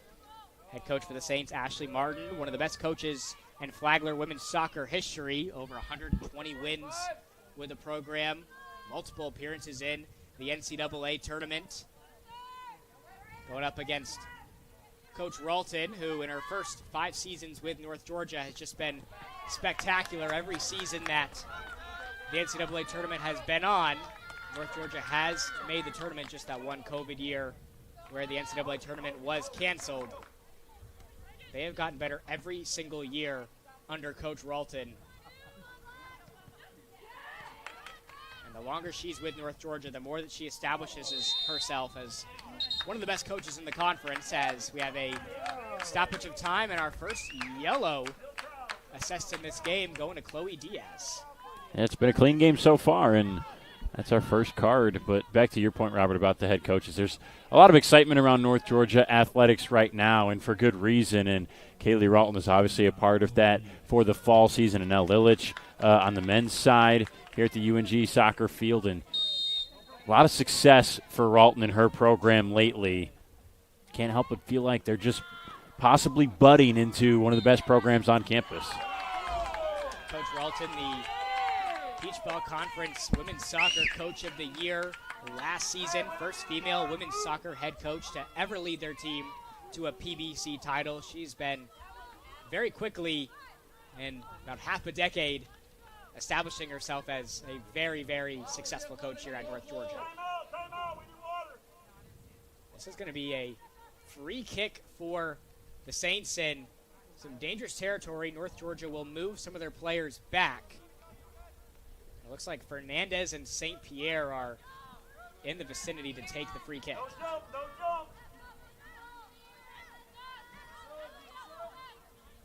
Clock does continue to roll. Now with 16:40 to go. The touch there, and Fernandez's shot too strong, hooks it left. That one just had a little bit less air than North Georgia. Would have been a scary sight for them. Just want to remind all of you again, quick reminder that the Nighthawk sideline shop has been updated with a ton of new merch with the new NG logo. Make sure to stop by and get your apparel today at nighthawksidelineShop.com. Bunch of really cool new stuff there in the sideline shop, which is all brand new retail space for fans to wear everything that you see the Nighthawks wearing today. And obviously, I mean, who would not want to with the new NG? That thing is just of course gorgeous. It's just sweet looking. You get a good view of it whenever the camera pans to midfield with the NG just below the treehouse here. Yeah. And that's a perfect example. Every time I see it, a new place, a new shirt, a new post, whatever it is, it just looks better than it did before. And I like it more and more each time. And it's very fun to have this new refreshing brand. And when you see that NG, that means North Georgia, and that's really cool. Just wait till you see the Convocation Center here in few weeks with the new NG in the middle of the field. That's going to be the sight to look at, as Nighthawks almost took advantage there in transition with O'Brien, ends up back in the possession of Grunst. Man, Megan O'Brien was inches away from having an opportunity to put her foot on that ball and try to score. It looks like it may have gotten called back after the fact anyways, as they set it down and go for Flagler. Now O'Brien turning the wheels on there. She has 2 goals this season. Like we mentioned earlier, one of the most underrated players on this North Georgia team. Really always seems to make the right plays. Another example of a player who kind of comes off the bench, provides a spark for North Georgia, can start some games as well. Really fits in anywhere on this North Georgia team. Nighthawks do throw it in to McGill, now to Diaz. Diaz trying to work around a defender. That shot off the mark, just above that top right corner of the goal. Nighthawks with a good opportunity there. Score still remains at 1-1 with 14:15 to go. The pressure starting to build now for both of these teams this late in the game. Each opportunity, each pass just holds that much more weight. And the Nighthawks, they can move to first place in the Peach Belt with a win here today and be 3-0 in conference play so far. The top of the league right now is 3-1 in PBC play. So obviously, anytime you can beat Flagler is a big deal. But to beat them and move to first place in the Peach Belt after not having played so much in recent times, like we mentioned, just one game in 19 days, all the more reason this game means a lot. A Saint hits the turf as McGill a little bit too strong on the contact. Clock continues to roll now, under 13 and a half minutes to go. But you're absolutely right, Brendan. This is just a huge game between these two PBC squads. Didn't anticipate playing this game this early with the schedule changes because of Hurricane Helene and Milton moving this game up, and any chance you can get to take down Flagler, if you're North Georgia, you want to take advantage of that. Hasn't happened in almost 8 years. Well, I think from a pressure standpoint, too, kind of like we're talking about, it's probably better for both teams that this game is played now rather than towards November, where it was going to be the last game of the season. There were that had a chance to have major Peach Belt implications. And at the end, when all the games are added up, they all have the same implications. But that late in the season, following the Columbus State game for UNG, which is going to have a lot of implications no matter what, that could have been a huge game. So there's maybe a little bit less pressure than there was originally scheduled to be. Nighthawks take the shot. This one's off the mark, but a lot of room there for Blanca Cruz. Hooks this one left. And she just had all the time in the world to take the shot there. It was a nice move to kind of catch Flagler off guard. Unfortunately, this game is going to stay 1-1 for North Georgia.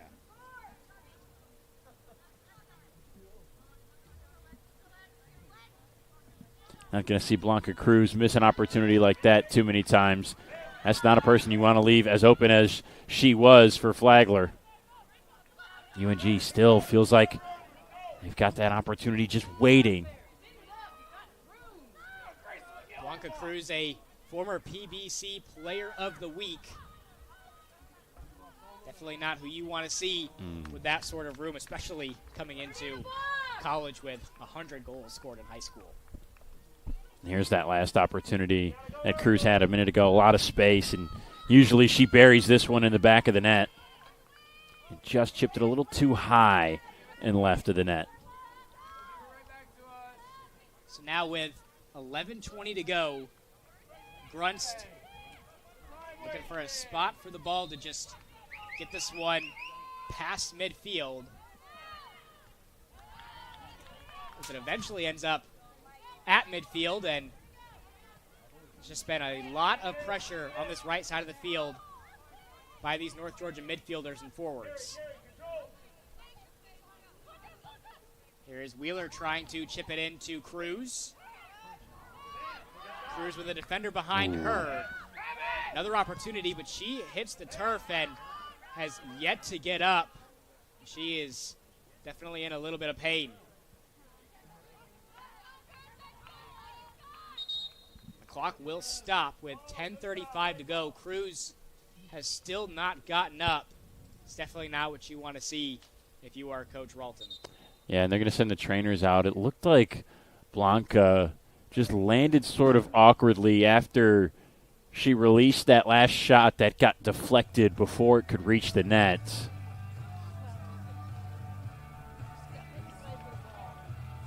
It's definitely been a tough couple of minutes for the freshman. Obviously not a player you want to go down in this spot. She provides so much on offense. She's just such a threat anytime she's got the ball to make a good pass or a good shot.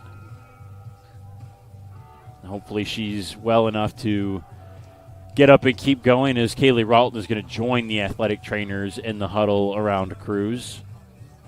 Both teams retreating back to their benches, both goalkeepers as well, as we wait to see if Cruz is able to get back up to her feet. And again, that next man up mentality is going to kick in here for North Georgia as we await the substitution for the Nighthawks to see who will step on for Cruz here in this spot.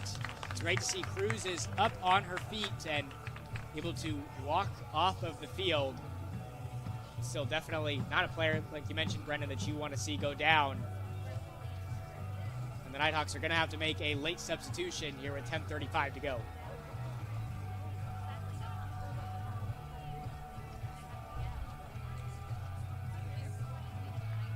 It looks like it is going to be Kimora Hall stepping on for the Nighthawks. We saw her in that first half come off the bench and kind of in a similar spot with around 11 minutes to go in the first half, and was just going full throttle, 120%.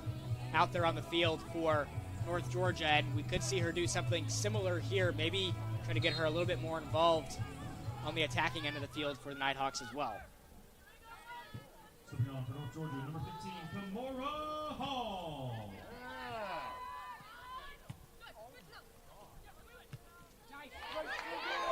Nighthawks do take it away with McGill, and Hall, who just checked into the game, has some space. A defender on her left hip. She crosses it in, keeps it low, and Grunts just falls on top of that. Pressure.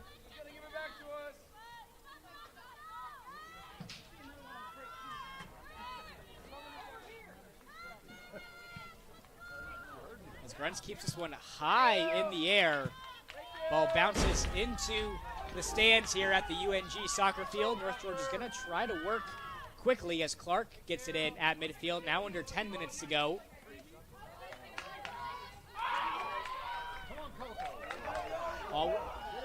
McGill with the back of her foot keeps possession. Again, that 4-on-4 matchup between McGill and St. Pierre. Ball soars into the air, again punched out of there by Grunst. Ball takes a couple more bounces in the box. Nighthawks with an opportunity as Wheeler shots off the mark, and the shot by McGill not strong enough, but a couple of really good chances there for North Georgia to break through. You took the words right out of my mouth, Robert. That's exactly what North Georgia had there.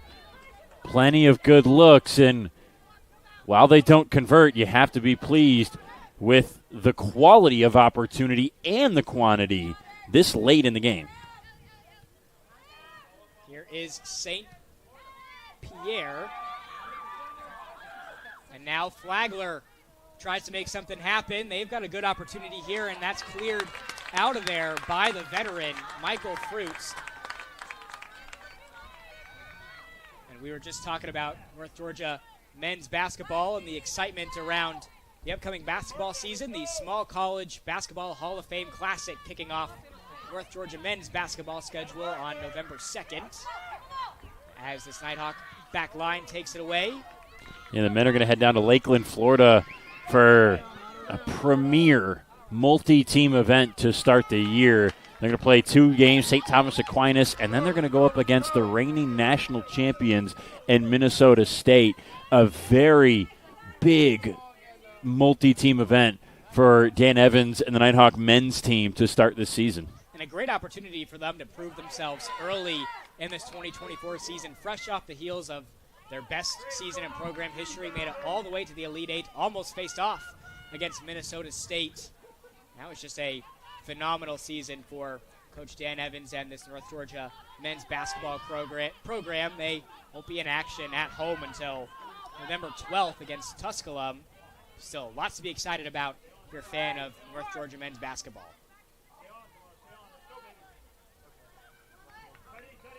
North Georgia women's soccer in a battle here with Flagler, 2 of the premier teams in the Southeast region, and a tight one with 7:10 to go.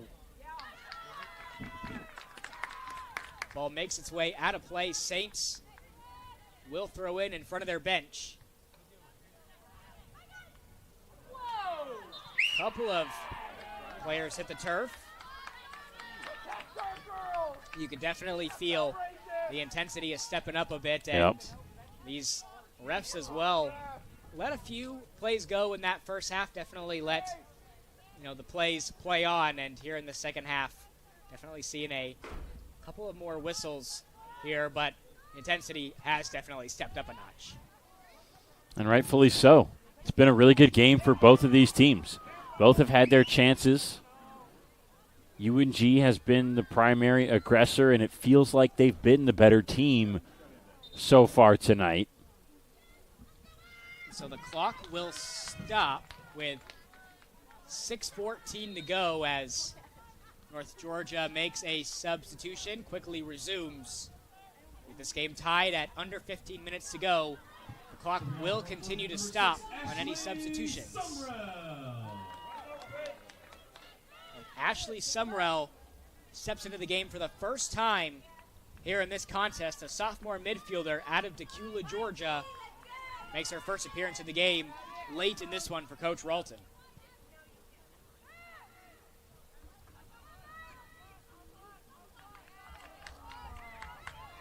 So the Saints will try to throw in just at midfield. Ball takes a couple of bounces back to Sierra Fowler.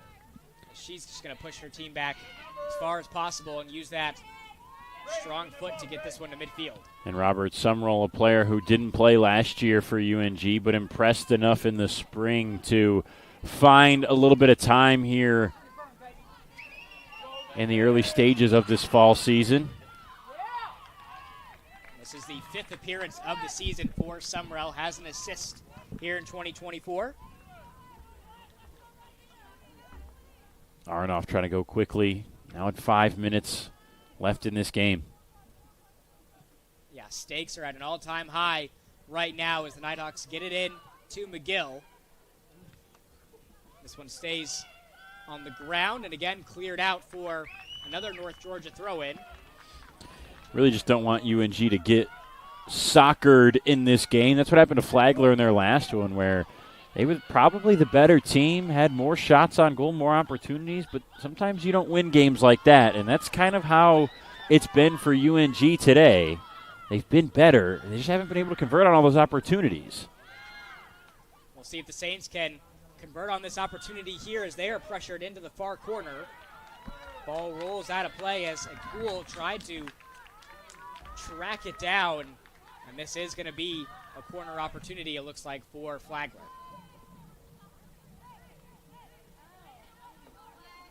Both teams have had their opportunities. North Georgia especially 16 shots against this back line for the Saints compared to 7 for Flagler. Just only been able to convert on 1 early in this game. And this just Flagler's 3rd corner opportunity of this game. Ball does eventually make its way out of bounds. Sierra Fowler will take it. And they didn't do much with it. Kind of a haphazard attempt from a Saints team that could really benefit from a road win. Saints looking to not fall to below 500 in PBC play.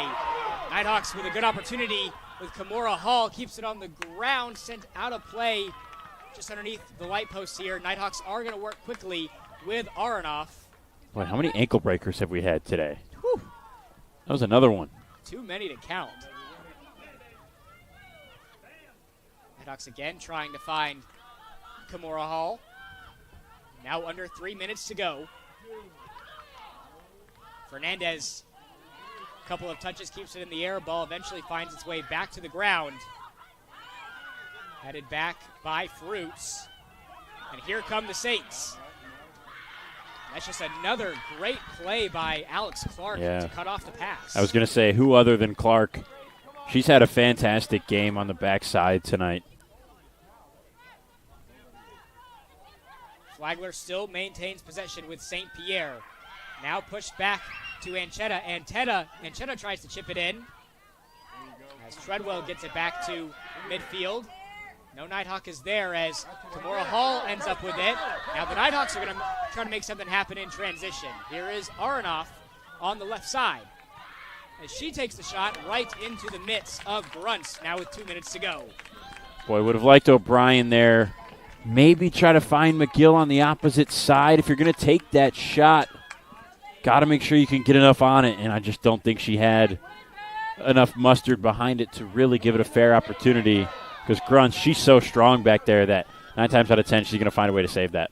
Yeah, she's made a handful of really great plays in goal for Flagler throughout the course of this game. Now Flagler in transition with Agul. She's got Clark on her. Forced back to St. Pierre. Now under 1.5 minutes to go. St. Pierre tries to work around the defender. St. Pierre takes the shot. This one wide left. A good opportunity there, though, for the Saints. But Sierra Fowler takes over now with 1:10.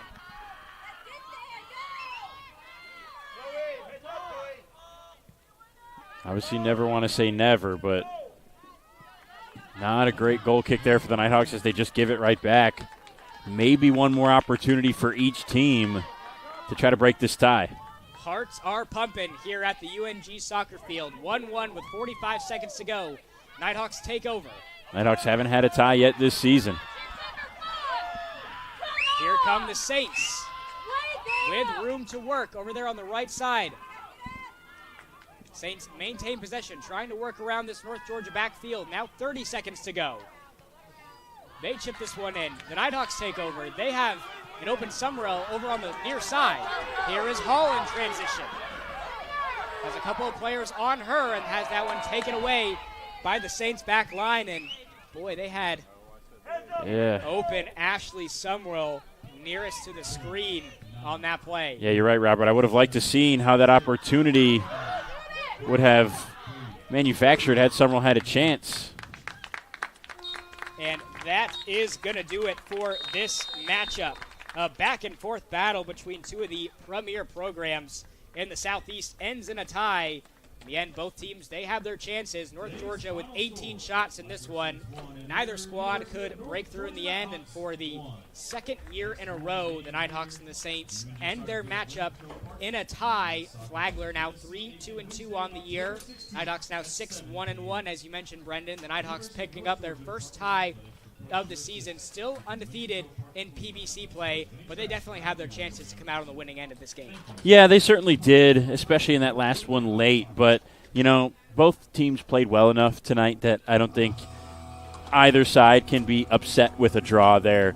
Both deserved to win. Both had their share of opportunities that they didn't convert on, and both had their share of defensive plays that really stopped the other side. Really impressed with UNG, especially on the defensive side tonight. Alex Clark had a great game back there. She's maybe the reason this was not a negative outcome for UNG, and big for them at least to not lose this one. You would have liked to see them come away with the win, but second game in 19 days. Thought they played pretty well, all things considered. Yeah, absolutely. They definitely did not have any rust in this one after not having played a whole lot of games over the last 3 weeks or so, as this one ends in a tie between two of the premier programs in the Southeast. Darby Olive responsible for North Georgia's goal early in the first half, and Fernandez for the Saints responded, and from there on out, both back lines stood strong for the final 45 minutes. North Georgia women's soccer will be back in action at home 9 days from now on October 19th at 4 p.m. for senior night against Georgia Southwestern.